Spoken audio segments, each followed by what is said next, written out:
c'est dommage on peut pas être dans un pays boo xamante ni ne da ngay gis un Sanofi professeur am une position ñu ne kii mooy guerrier suba mu am beneen position boo xamante ni leer na ko ne lii mooy li wóor ñu ne il est avec le pouvoir mais nous sommes dans quel pays. Caricature ici. Ouais. Ça c'est mauvais c'est pas bon. da ngay mener des combats pendant des années à tout moment. tey nga gis lu yoon nga wax ko ñu ne non léegi moo nguur ngay ànd. dañ ko jox xaalis quoi quand tu parles de la loi il me dit que tu as mis intérêt parce que tu étais le député en 2016. ça c'est quoi c'est ridicule comme argument franchement. c'est quoi ça c'est ridicule.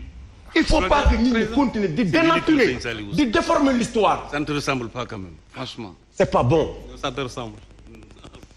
nañuy waxante li nga xamante ne mooy dëgg. gis nga réew mi ku ko bëgg a yor doo ko teg ci démagogie doo ko teg ci violence. et nous l'accepterons pas parce que nous nous sommes battus pendant des années jusqu'à arriver à ce niveau. du ñu nangu tey ay nit di nekk ci réseaux sociaux wala di wax ay ma sàmm wala ay ma demb nga bëgg ñu changer nos positions nga bëgg ñu changer suñu conviction ça ne passera pas. à quel que soit le prix nous le ferons. loolu dama bëgg ñu xam ko. Macky Sall ce qu'il a fait en changeant les cartes d'identité, ce qu'il a fait avec la modification sur le code électoral, ce qu'il a fait sur le référendum, ça ne se reproduira plus jamais parce que les gens sont battus. Avec ce qui s'est passé le 4 mars, am na ñoo xamante ni personne, aucun président n'osera après refaire la même chose. Man maa la wax lii. C'est fini. Il ne revient pas à ces acteurs politiques de régler ce problème. Il revient au peuple sénégalais dans sa grande majorité. ñooy régler seeni problème à leur manière. sans manipulation sans que ñu leen di faire porter des œillères ne leen xool leen fii wala xool leen fële lu baax dinañ ko wax lu bon dinañ ko wax loolu kenn mënu ko dindi si ñun. d'accord boo bëgg loolu déjà. ñun ñi xam ko moo tax buñ ñu di wax dañuy xam mbaa li ñu wax 23 juin nen ne mais ñi ay ñu sax 23 juin c'est dépassé. mais Omar Faye. bàyyi ma wax bàyyi ma noppi rek s'il te plaît. noppi bàyyi rek. xeeru Moustapha Niasse bi laa bëggoon laaj rek. dafa ndànk fa laa jëm. c'est un idéal ça. waaye dafa ndànk fa laa jëm. ñu ngi ñëw ci 23 juin. 23 non moom maa ngi ciy ñëw mais juste benn question peut-être pour ñu évoluer. oui si 23 juin. non ñëw maa ngi ñëw professeur maa ngi ñëw. nañ ñëw ci invité rek ma ñëwaat. ci loi bu am important gi nga terrorisme bi. quel que soit le prix suñu borom am na lu ñu may. il faut prendre des mesures préventives te bu ñu jël ay mesures préventives am na loo xamante ni ne buñ ko déclenché naka ñëpp rafetlu. d'accord. bëgg Stéphane Macky ne peut pas mettre en place une loi actuellement qui peut museler. c'est impossible c'est impossible c'est impossible. loolu ak xoolal même bu ko tegoon. c'est impossible ak sëñ Saliou ne sera pas d'accord avec toi. dafa ndànk rek xam nga loolu. loolu c'est pas de régler ça parce que il est chez lui prendre du thé. il n'est pas sur le terrain c'est à nous les Omar Faye et tant d'autres. chaque jour ñu sommes sur le terrain ñun ñoo koy régler mais moom de ko dinaa attaay ji. yow Omar ton problème. dama lay wax lu leer dama lay wax lu leer. tu as un problème d'ego. man wax ma problème d'ego dama lay wax lu leer. dama lay problème d'ego chaque fois qu'il existait en train de se battre. Omar à tout bout de champ. non mais sëñ Saliou il avait sa plume non quand même nee na wax da nga doon wax benn danger. maa boo def xamante ne peut-être non nga ne yaa ma ko wax. suñu demee ba yegg ci di nga ko wax ban danger la exactement. ma ne sànq bi ñuy wax waxu loi bi da nga ne dafa am benn danger boo xamante ne peut-être suñ ci yeggee yow daa ko wax mais ban danger. yan danger la ci xaar je parle des menaces de la menace terroriste sur le Sénégal par rapport ak nos enjeux yi ñu am ak pétrole bi gaz bi parce que xam nga man dama am conviction de xaw ma nag peut-être je partage ça avec vous mooy Sénégal ni mu jegee Europe jegee ko Amérique bis bu amee pétrole am ma gazam di ko jaay concurrent ya nekk dans les pays du Moyen-Orient Sénégal da leen di dominer ils ne nous laisseront pas tranquilles c'est pourquoi gis nga ne man très sincèrement c'est mon point de vue su ko defee moo xam su ko deful moo xam gis nga ñetti at yi dese Macky Sall chantier yi mu war a daw mooy des réformes institutionnelles pour consolider les institutions xam nga sànq da nga doon wax affaire justice problème justice en réalité lan la le fait que président de la République qui préside le Conseil supérieur de la magistrature c'est un problème xam nga damay wax te depuis 1963 fii Sénégal benn pouvoir moo fi am le président de la République mooy le chef de l'exécutif c'est lui le leader de la majorité parlementaire c'est lui qui préside le Conseil supérieur de la magistrature à l'Assemblée. depuis 1963 benn pouvoir moo am Sénégal kon xarima bu fekkee ñun bëgg nañu Sénégal justice bi Sénégal yi seen xel dal ci pour moi la première mesure urgente que le président de la République doit prendre mooy génn le conseil supérieur de la magistrature. Deux, que le président du conseil supérieur de la magistrature soit élu par ses pairs. Gis nga ñaari mesures yi bés bu ñu ko defee. Sénégalais yi seen xel dal ci seen justice. kuñ jàppati le mode d'élection des députés. non ça c'est notre débat on peut y discuter non rek mais loolu mais Moustapha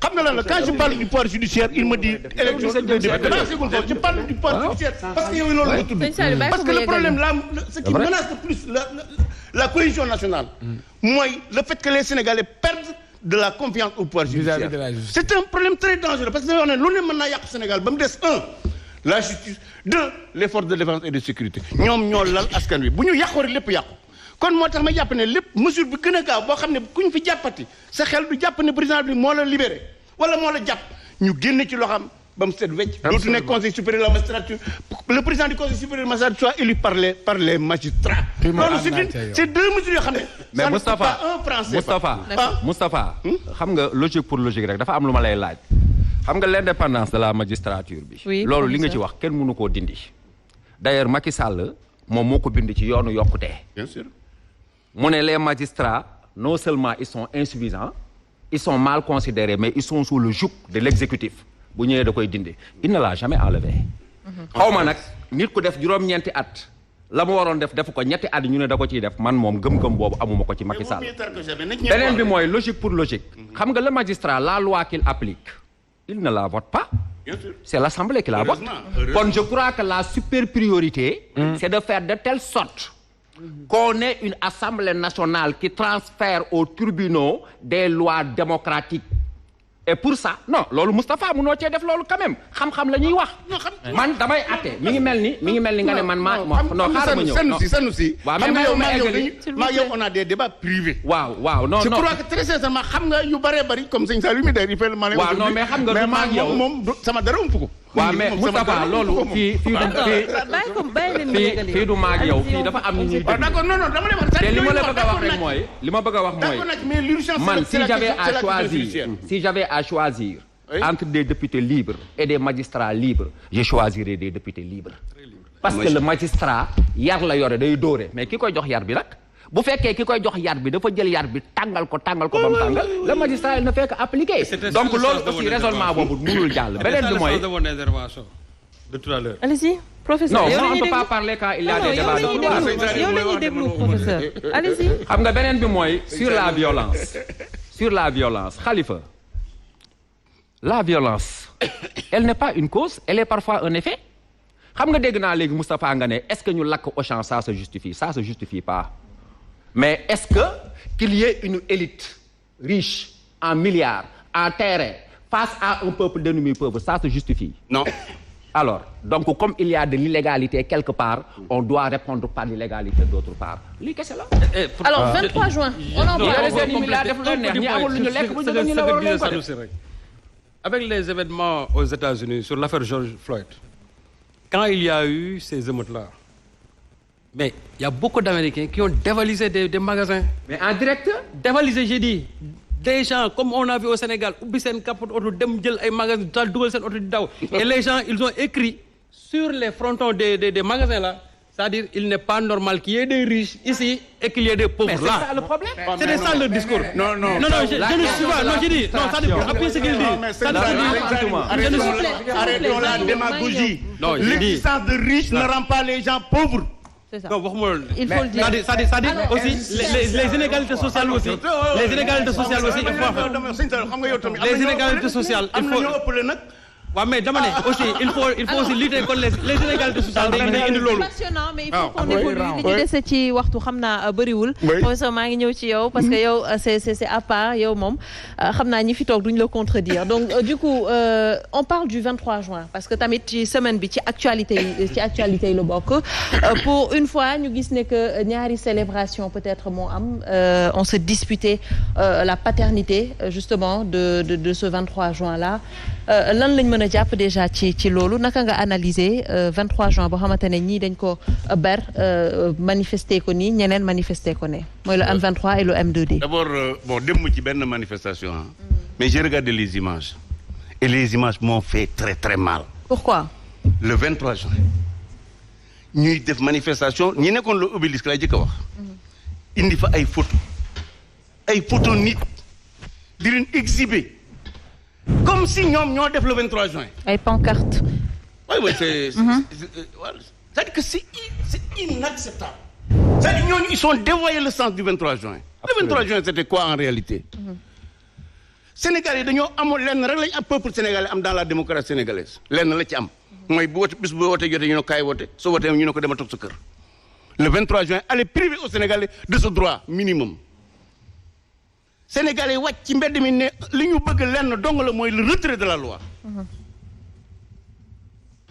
ñi bakkan yu bari yoo xam mënoon cee xaj balaa jant soo ñu retirer loi bi Sénégalais ñibbi seen kër buñ koy feete c'est le peuple sénégalais qu'il faut rendre hommage et non exhiber des photos pour wane ni ñi ay nit ñu dara lañ. kon l'esprit du 23 juin a totalement été faussé. photo yi ma seen keroog place de l'Obélisque ñëwuñu place de l'Indépendance. photo kan la. du ma ko tudd c'est pas mon rôle. dem leen ngeen xool sañ saa journaliste xam na ko. xam na mais c'est inacceptable ça. C'est inacceptable parce que ce jour-là c'est le peuple sénégalais qui a montré d'être pour la première fois dans l'histoire du Sénégal. Le peuple sénégalais est descendu dans la rue pour dire touche pas à ma constitution. C'était la première fois. On a connu des émeutes de l'électricité, patati patata, mais on n'a jamais vu le peuple sénégalais descendre dans la rue pour dire que pour demander qu'on y bañ a constituer. Le 23 juillet, c'est un mouvement populaire et à la limite même spontané. Parce que gis nga ña fa teel a xëy ñañ fa gis ñëpp kenn xamu ci sa morom. Des cadres de très haut niveau, l'élite du pays, des pays ñëpp a ñëw ne na loi bi dellu këram. Heureusement la loi a été retirée. Mais il faut féliciter le peuple sénégalais man li ma gëm mooy keroog laa jàpp ne le peuple sénégalais est un peuple attaché à la démocratie. alors te gis nga xaaral ma wax la Senghor waxoon ne Sénégalais yi nee nañ dañoo indiscipliné ba tax ñu naan nañ leen wutal pouvoir dictatorial ku leen ko wutal da nga gis buy.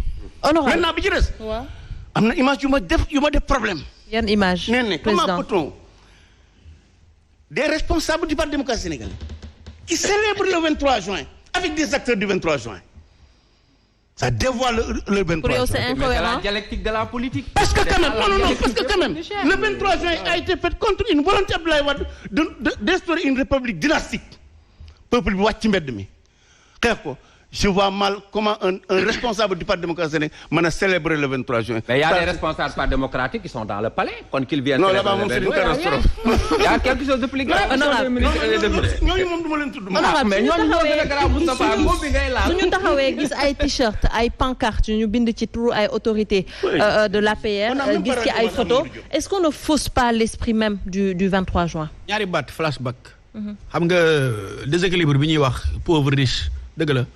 yàlla suñu borom bu ko neexoon pauvre du am ci àdduna bi ce n'est pas le fait de notre pays ni le fait du président d'ailleurs bi mu toogee ba léegi l'essentiel de ces politiques sont des politiques sociales l'essentiel parce que li muy delloo waat ci askan wi ci ay bourse ci ay couverture médicale et cetera je pense que nekk na lu am solo leneen li nga xam ne bëgg naa ko wax fu ma d'accordul ak sama mag Moustapha je pense que le président devrait toujours continuer à présider le conseil supérieur de la magistrature on n'est pas dans une république des juges sama xalaatu bopp la politique pénale est bien définie par le président de la République te rôle bi mu ciy jouer c'est pas un rôle de dire def leen bu leen def non c'est pas ça le rôle il faut que loolu aussi ñu koy bàyyi xel parce que nekk naa ne dagguma la mais c'est ce président même qui a écrit son programme et qui a dénoncé ça il vient il continue ça veut dire quoi pour toi mais les juges sont indépendants non waxuma juge le fait que moom moo wax ci boppam que ni oui le problème yëpp c'est que les juges sont soumis à l'exécutif ñoom le président n'a jamais moom il vient il le continue mais c'est ça aussi le président n'a jamais écrit